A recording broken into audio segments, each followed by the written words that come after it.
Hello guys, my name is Israel Dragumi Olalere, a student of South Florida University of Education, Ijebu-Ode, Ogun State.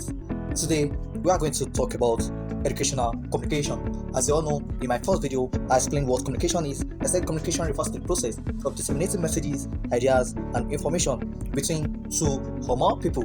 And then, in today's video, we are going to talk about what educational communication is, the importance of educational communication, and then principles of communication. Don't forget, I listed out the types of communication that we have. I said we have verbal communication, we have non-verbal communication, we have written communication, and so on like that. So what is verbal communication? Verbal communication is a type of communication whereby you disseminate messages, ideas, and information through the spoken words.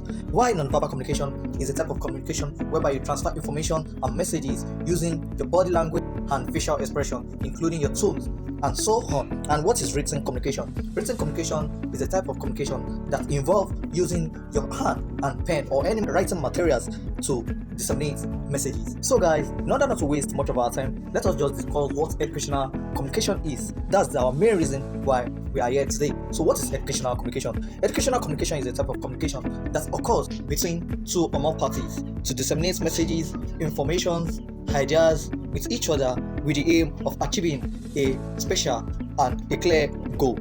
This type of communication takes place in a learning environment.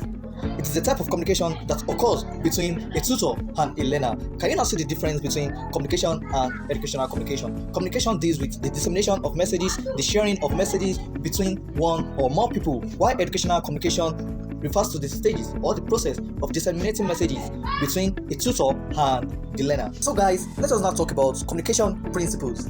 That is, some steps that you need to follow for an effective communication to take place. Number one is clarity. That is, use a clear language to disseminate your message to your audience, to your learners. Use message that is understandable to your learners. We move to number two, which is feedback. You, as a tutor who is disseminating messages, who is teaching, who is transferring messages to learners, you should be able to encourage feedback, because while encouraging feedback, you get to know some things about your learners. You get to know some certain stages, some things you need to work on.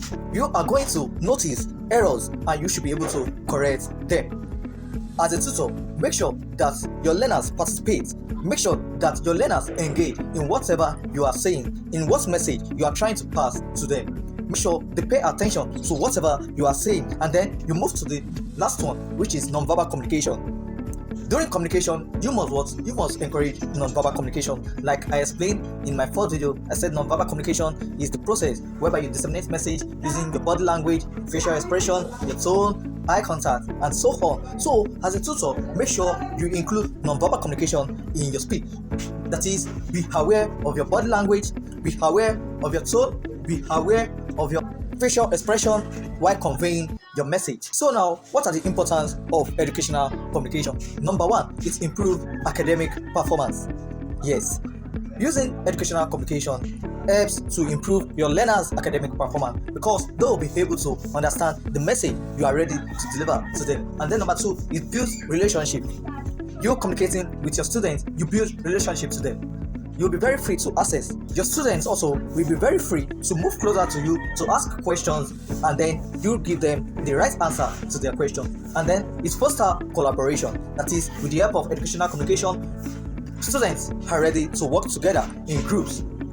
Okay, and then followed by it motivates students to learn more. Yes, using a clear communication motivates your learners to learn. It motivates them to listen to what you are saying. So guys, I think I'm going to stop here. And I believe that you all have learned one or two things from this video. And if you have any question, just go to the comment section and then input your questions there. I'll be very happy to reply you guys. Thank you so much for watching. I wish you all the best.